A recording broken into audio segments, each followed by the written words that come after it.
Shabbat Shalom, nous sommes Parashat Vayeshev. Enfin, et Shabbat Hanouka. Enfin, Yaakov Avinu, il termine un épisode de plusieurs années. Ça veut dire de 22 plus 14, de 34 ans. Et là, il commence le vrai problème, un problème avec les frères qui vont amener Yosef Hatzadik à aller en Égypte. Et donc finalement, croyant se délivrer de ces problèmes, il est rentré à un problème encore très très grave et très dur. Parce que travailler dur chez Lavan, travailler avec toutes les malices de Lavan, l'histoire du mariage, des enfants, tout ça, ça passe. C'était de l'eau douce par rapport à ce qui va se passer avec Yosef Hatzadik. Là, ça devient noir et il n'arrive même pas à se remettre. Lo aval itnahem, c'était trop dur. Et finalement, pour les frères aussi, ils ont vécu une scène, ils se sont trouvés obligés de faire quelque chose à leurs frères, quelque chose d'affreux, quelque chose d'impossible. Yosef, en lui-même, on l'appelle Yosef Tzadik. Pourquoi on l'appelle Yosef Tzadik? Parce que c'est quoi le mot Tzadik? C'est celui qui accepte les choses à juste tir, c'est injuste. Tzadik, en principe, celui qui estime que tout ce que fait Akadosh Baruch Hu est juste. Yosef a très bien compris qu'il méritait entièrement ce qu'il a eu. C'est vrai que c'était l'échelle pour monter au royaume d'Égypte, mais personne ne peut souhaiter 10-12 ans de prison et être esclave en Égypte, vendu comme un rien. Là, c'est vraiment personne ne souhaite. Mais il faut savoir que Baruch Hashem, Yosef Hatzadik sont bien en sortis. Pourquoi il s'appelle Tzadik, on a dit? Parce qu'il a été Matzadik, ce qu'il a fait à Kadosh Baruch Hu pour lui.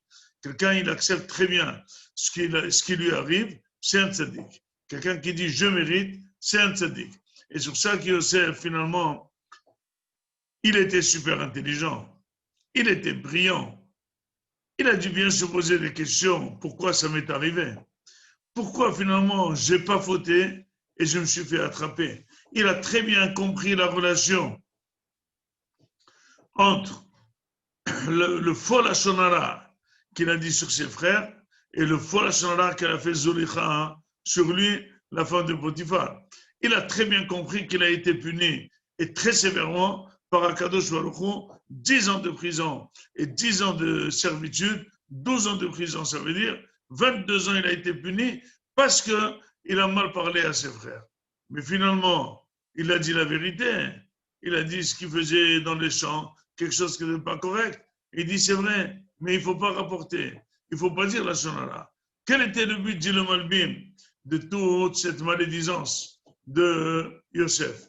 Le but était clair, de créer une situation chez Yaakov Avinu, de considérer comme tous ses enfants, les enfants des Shfahot, les enfants de Fatima à lui, et c'est lui son seul enfant, en disant que Abraham il a eu un bon enfant, il a eu beaucoup de mauvais enfants, Ishmaël et Ibn Apilakshim. Il y a Yitzhak, il avait un bon enfant, il a eu Esav. Toi, tu as eu 11-0 et moi le chef. La preuve, voilà ce qu'ils sont en train de faire.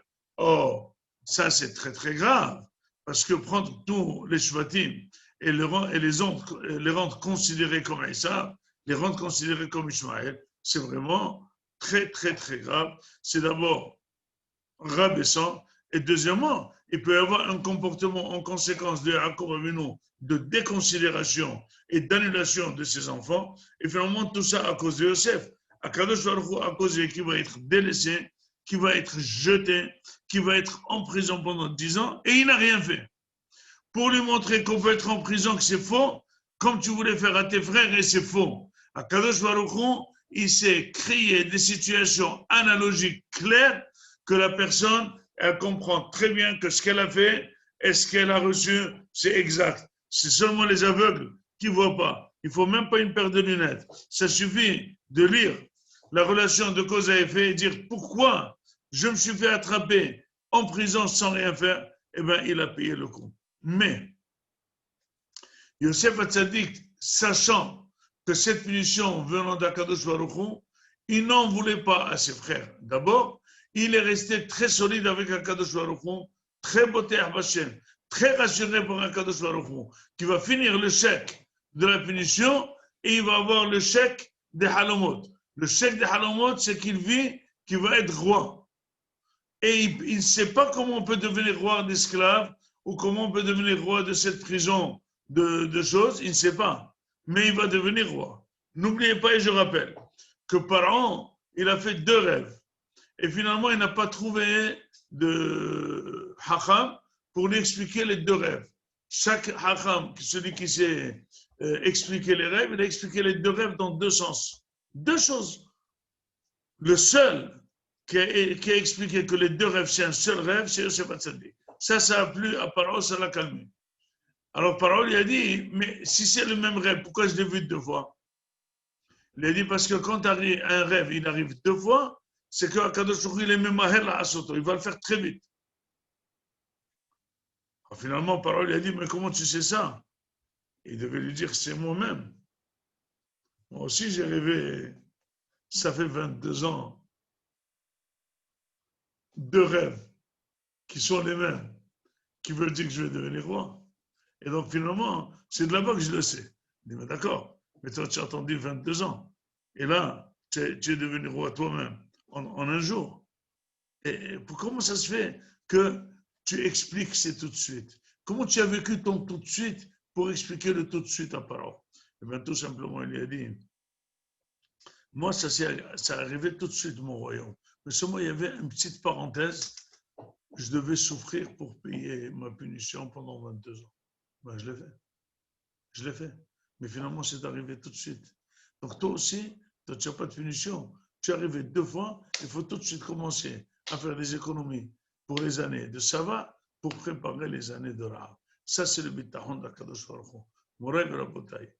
Et Yosef Hatzadik, il était croyant à Akadosh Baruch Hu, il était croyant à Akadosh Baruch Hu dans le noir. Toute personne croyante peut être croyante quand il fait beau, quand elle a tout, quand elle est en bonne santé, quand elle a les enfants, quand elle a de l'argent, quand elle est en sécurité. Mais quand on est en détresse, compter sur Akadosh pour être sûr et dire sur lui, Vahi Hashem en Yosef, Vahi Yosef Ishmatzliya, c'est très très dur. C'est très dur. Je leur ai dit dans la dracha au Kollel que l'exemple est, il y a un programme qui s'appelle Waze, une application, on la connaît tous. Il y a des gens qui font confiance à Waze, il y a des gens qui ne font pas confiance. J'ai posé la question, quand est-ce qu'on a besoin de faire confiance à Waze? Quand c'est la route qu'on connaît ou quand c'est la route qu'on ne connaît pas? La réponse de tous était quand c'est la route qu'on ne connaît pas. Maintenant, imaginez-vous que quelqu'un va de Paris à Strasbourg et il connaît la route, il connaît l'autoroute et le Waze l'amène par les petits villages. Alors, il y a des gens qui font confiance à Waze et ils arrivent à Strasbourg que par les petits villages. Ils disent ce qu'il a décidé Waze. Mais il y a ceux qui disent, je crois que Waze, il est tapé de la tête. Une fois qu'il fait un premier, un deuxième, un troisième village, il dit, moi, je vais passer ma journée à faire les ronds-points, non mais ça va. Il dit, je reviens sur les choses et je vais dans le vrai chemin. Il rentre dans la vraie route, il roule 120, 140, et puis tout de suite, il y a un monsieur qui l'arrête. Il dit, monsieur, la route est fermée aujourd'hui, on est en train de faire des travaux. Il dit, pénèse, pourquoi je n'ai pas cru à Waze? Il dit à Kadosh Baruch Hu, je te fais passer des dédales, hein? Je te fais passer des choses, sois patient. Je vais te faire arriver à destination. Tu vas devenir roi. Maintenant, monsieur, imaginez-vous quand Yosef est devenu roi. Comment il a expliqué son passé? Extraordinaire. Pourquoi? Parce que s'il n'était pas esclave vaurien, il ne serait pas dans la maison de travail de Potiphar en train de faire les rangements comme un Eved.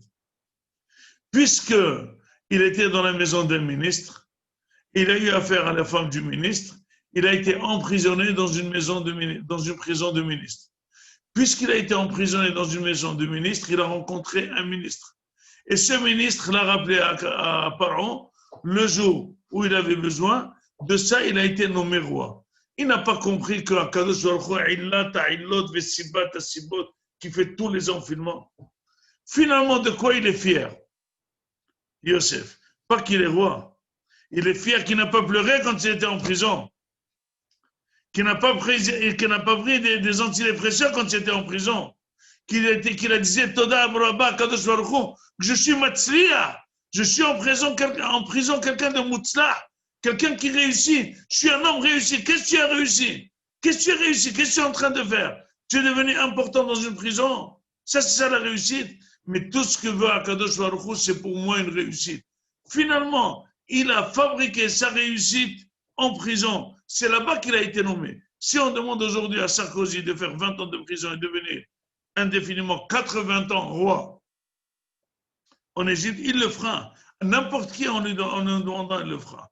Mais finalement, pourquoi la personne ne veut pas le faire? Parce qu'elle ne sait pas qu'elle va devenir roi. J'explique et je raconte une histoire qu'une fois, dans une prison, il y avait un monsieur qui a eu 20 ans de peine. Et finalement, il était un chanteur, quelqu'un de sympa, un blagueur et tout. Il a plu au chef de prison. Le chef de prison lui a dit, écoute, je vais te rendre service. Je vais t'alléger la peine de 20 ans à 10 ans. Il dit, ah bon, comment tu peux? Il lui a dit, il y a une alinéa dans la loi. Si jamais, au lieu d'arrêter de travailler à 2 heures, tu continues tous les jours à travailler jusqu'à 5 heures, et je dis que tu étais un bon travailleur, je vais valider 10 ans en 20 ans. Il dit, je te remercie infiniment. Il dit, mais attention, ne dis ça à personne. Et le lendemain, il a commencé, ce monsieur, à 2 heures, chacun jetait sa pioche, chacun jetait son balai, chacun jetait des choses. Il commence à chanter. Et il travaille dur. Tous ses copains disent, mais tu es maso, mais tu es bête, tu travailles pour la prison, tu n'as rien à foutre, viens manger. Il dit, non, moi je travaille. Il dit, ça y est, le monsieur est devenu fou. Mais finalement, il a demandé le Rav, pourquoi il est content? Parce qu'il sait ce que ça vaut le coup. Si jamais les autres prisonniers savaient ce qu'il sait, ils auraient pleuré. Pourquoi moi je ne peux pas travailler plus pour avoir ce qu'il a? Pourquoi moi je ne peux pas diminuer ma peine de moitié en travaillant plus? Donc finalement, celui-là, il supporte. L'autre, il est content parce qu'il ne supporte pas, mais ça va lui coûter cher. L'autre, il supporte, ça va pas lui coûter moins cher. Quelle est la différence entre les deux? C'est l'information du futur. Celui-là, il sait quel est le futur, il est content de ce qu'il supporte. Il est content des punitions. Celui-là, il ne sait pas quel est le futur, il ne veut même pas supporter. Donc finalement, la bataille, pour être voté à Hachem, dans le noir, être très content, comme ça, quand la lumière jaillit, au moins on dit qu'il faisait noir, et j'étais sûr qu'elle allait jaillir. Et c'est ça, Baruch HaGever, Asher Yiftach B'Hashem, Ve'ayam Yiftachon. Soyons sûrs, Be'ezrat Hashem, que Akadosh Baruch Hu nous guide partout, dans les bons moments et dans les mauvais moments. Notre confiance en Hashem est elle-même la clé de toutes les Yeshuot. Shabbat Shalom.